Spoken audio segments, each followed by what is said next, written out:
Assalamualaikum, salam sejahtera bagi kita semua. Om Swastiastu, Namo Buddhaya, salam kebajikan.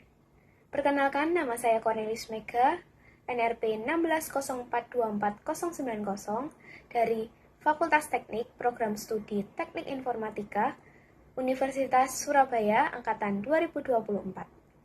Di sini saya akan mempresentasikan karya tulis ilmiah saya yang berjudul Optimalisasi Sistem Manajemen Enterprise berbasis kecerdasan buatan dalam era industri 5.0.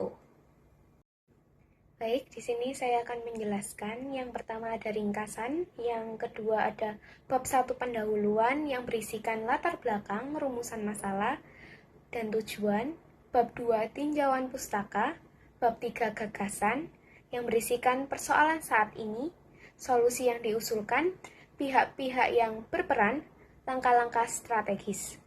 Bab 4 kesimpulan.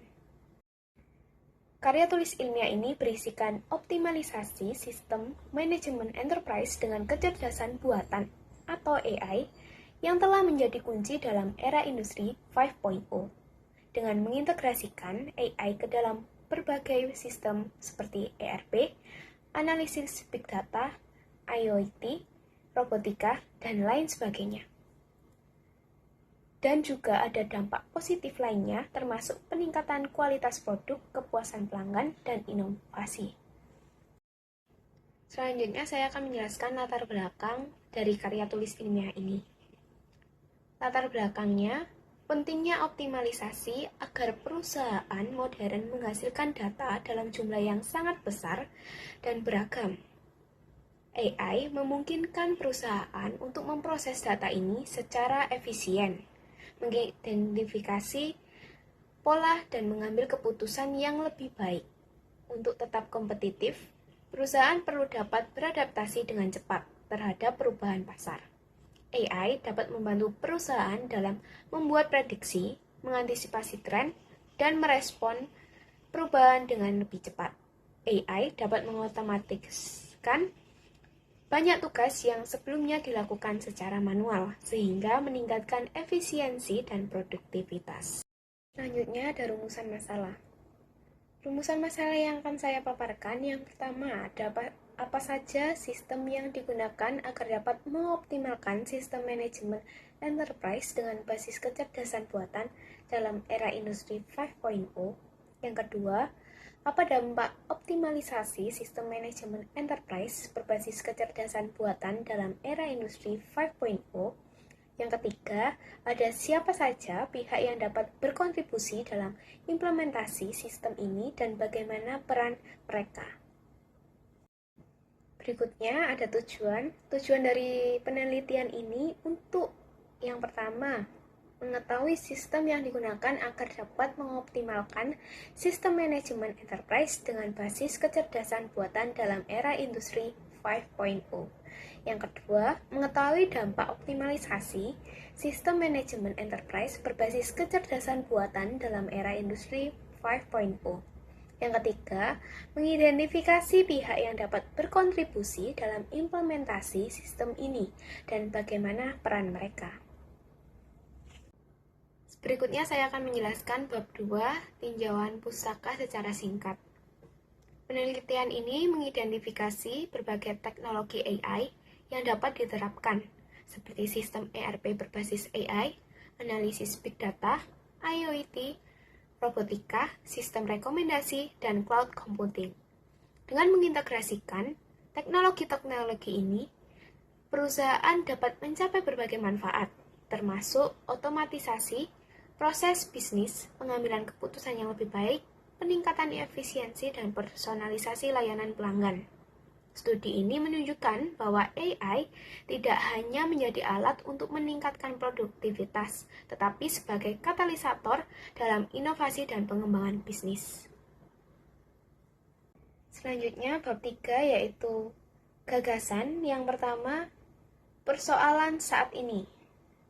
Permasalahan utama yang dihadapi saat ini adalah kesenjangan akses terhadap pendidikan berkualitas, terutama di daerah terpencil.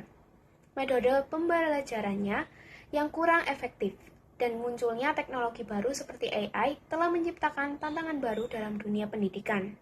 Di sisi lain, dalam dunia bisnis juga menghadapi kendala dalam mengadopsi teknologi AI karena kurangnya pengetahuan dan sumber daya. Yang kedua, solusi yang diusulkan. Untuk mengatasi permasalahan tersebut, diusulkan beberapa solusi berbasis AI. Salah satunya adalah membangun model AI yang dapat memprediksi tren pasar dan memberikan rekomendasi yang lebih personal kepada pelanggan. Selain itu, AI juga dapat digunakan untuk mengotomatiskan tugas-tugas rutin, mengoptimalkan rantai pasok, dan menghasilkan ide-ide bisnis baru.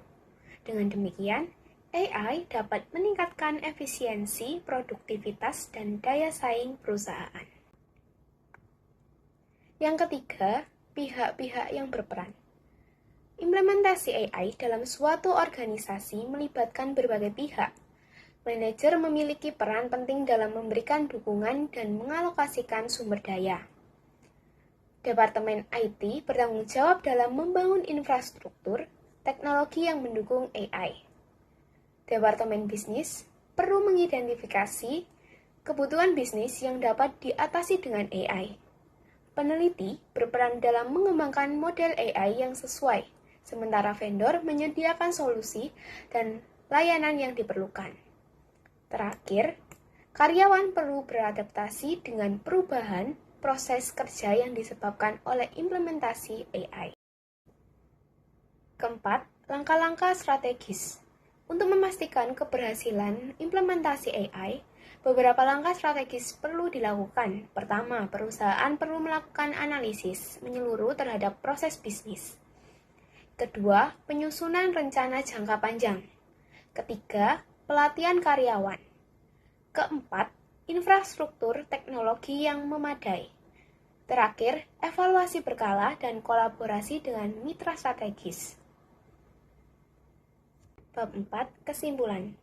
Penelitian ini menyimpulkan bahwa penerapan kecerdasan AI dalam manajemen perusahaan merupakan langkah strategis untuk menghadapi tantangan bisnis yang semakin kompleks di era modern.